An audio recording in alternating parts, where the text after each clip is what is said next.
When I started photography, which honestly wasn't that long ago, I kept coming across all these rules I was supposed to follow to get good photos. There were rules for exposure, composition, camera settings, pretty much everything actually. And at first, I followed them because when you're new, you don't really know any better. You assume these rules must be right. But once I started spending more time actually shooting in the wild, I realized that a lot of these so called rules, they're kind of myths. Sometimes they don't really make sense in real situations, and sometimes, honestly, they just make things harder.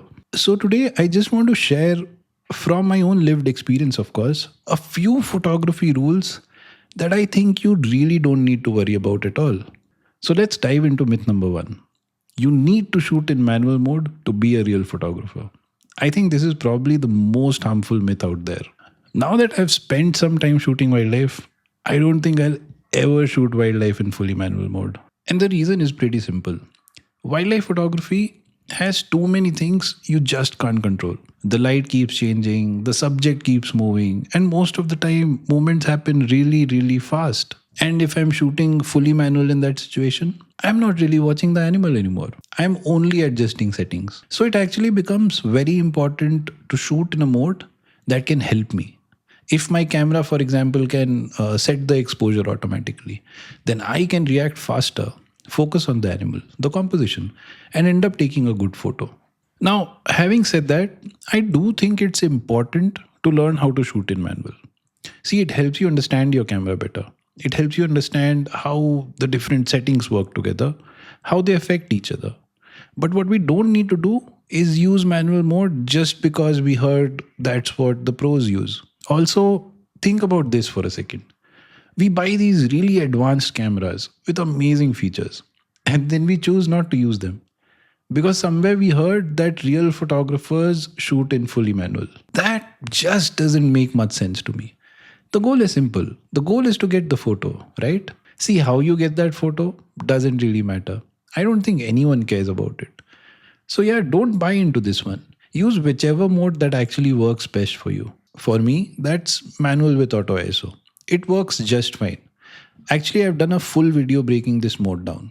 I'll leave a link in the description if you want to check it out. Moving on to myth number two. Editing your photos is cheating, or good photos don't need editing. I honestly don't agree with this one at all. How you edit a photo can completely change how it feels. It can either make a photo or break it completely. Sometimes editing actually saves a photo. It can fix small mistakes you might have made in the field, exposure adjustments, or, for example, fixing the white balance. The fact of the matter is that it's really hard to get everything perfect when you're out shooting wildlife. Things are happening fast, light is changing, subjects are moving, and you don't always get a second chance. And specifically in those situations, editing is a great tool that helps you rescue the photo. Also, editing existed long before Lightroom and Photoshop. It's not new. For example, photographers working with film spent hours in dark rooms, dodging, burning, adjusting contrast. They were editing photos. So, editing has existed, I think, since photography has existed. Look at this photo. This was taken by Dorothea Lange, and it's known as the migrant mother. It was shot during the Great Depression in the US in the 1930s. This is one of the most famous documentary photographs of all time. Simply beautiful. For a lot of people, this image is what the Great Depression looks like.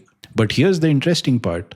Even this photograph wasn't exactly straight out of the camera. This is the original negative that was shot in 1936. And this is the version that got published and got circulated all over the world a few years later. Now look closely. Do you see that thumb in the bottom corner of the original image? Just sitting there holding a tent pole? Lang didn't like it. So she had it removed in the dark room. This was decades before digital editing. She literally had the negative retouched. And if you look closely at the final image, you can still see a faint blur where that thumb used to be. Probably because she felt the thumb wasn't really adding to the composition. Who knows? Did it take anything away from the photograph though? Absolutely not. It still went on to become one of the most famous photographs ever made. And it's incredibly beautiful. Where I personally draw the line is heavy manipulation. For example, taking a bright daylight scene and turning it into something completely dark and moody. Yes, you can do that. But now we are creating something that we didn't see or shoot. Same with adding or removing elements from your frame using AI. That's generally considered unethical and for good reason. See, removing spots or a branch here and there, that is generally okay. But yeah, don't add, for example, a tiger to a trail. The final advice is this: don't let anyone discourage you from editing your photos. Use editing as a way to give your photo a voice, as a way to express what you felt in that moment. That's totally okay. The only warning, though, is this: don't use editing as a crutch. Use it to enhance your images. That's totally fine. But don't get lazy in the field, thinking you'll fix everything later in post. That will actually limit your skills and your growth as a photographer. Myth number three: a good photo should always have a super clean background. Come on, you've heard this one. Cluttered background is bad. Background should be smooth. If there's a branch near the subject, the photo is bad. And honestly, a lot of the advice around this makes it feel like we are supposed to shoot wildlife in a studio. Now, don't get me wrong, clean backgrounds do look good. I'm not denying that at all.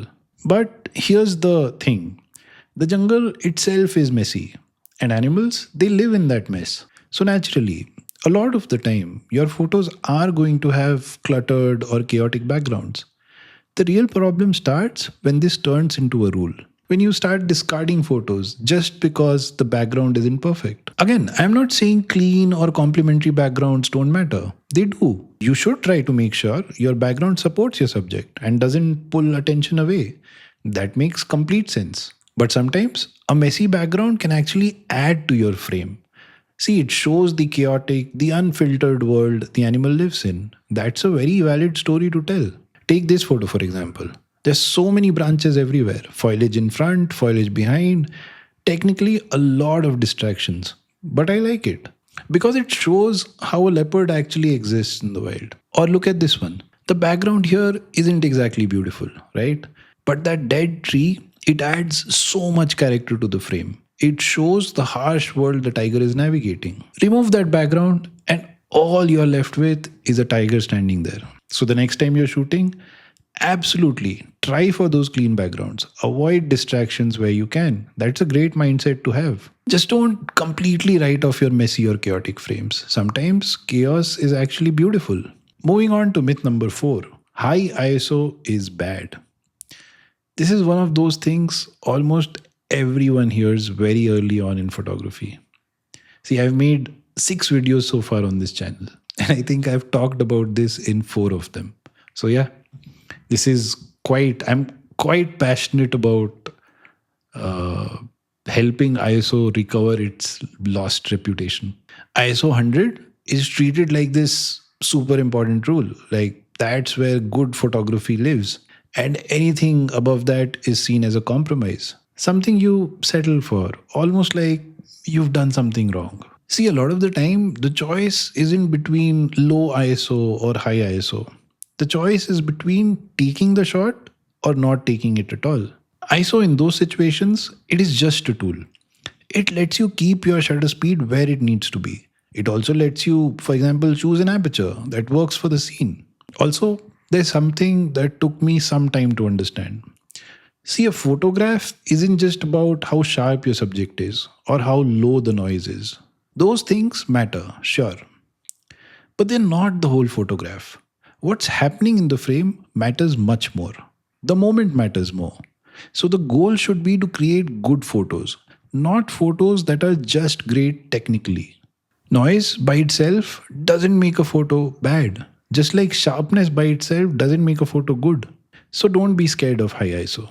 Embrace it. Use it when the situation demands it. And now we are down to our last myth, myth number 5.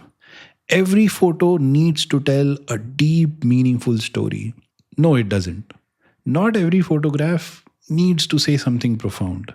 Not every frame needs layers of meaning attached to it. Sometimes you take a photo simply because it looks beautiful. And that should be enough. When we start thinking that every photo has to be a masterpiece, we begin chasing only special moments. Rare behavior, dramatic action, perfect light, and everything else slowly starts getting dismissed. I've seen photos brushed off with comments like, oh, it's just a tiger walking. There's nothing special happening here. But for the person who took that photo, that moment might have meant a lot. Imagine a beginner, someone who's probably never seen a tiger in the wild before. The first time they see it, the first time they manage to photograph it. That moment is huge for them. Now imagine showing that photo to someone and the response is, oh, it's just a tiger walking down a trail. Think about what that does to someone who's just starting out. And this is where photography starts turning into a contest. Who got the rare behavior? Who has the more dramatic frame? Who has the more special image? When photography turns into that, you stop enjoying the quieter moments. You stop shooting freely. You start chasing validation instead of experiences. But remember this, photography isn't a competition. Some photos are personal. Some are just records of a moment you were present for. Some are just for you. So I think it's very important to remind ourselves of this. Not every photo needs to be special. Not every photo needs to be a masterpiece. Sometimes a photo, it's just a good looking photo. That's more than enough. So, yeah, these are just a few photography myths that I've personally stopped worrying about. So, use the tools that help you and break the rules when they don't make any sense. And most importantly, enjoy the process. If you like this video, consider subscribing. I'm Shantanu and I'll see you in the next one.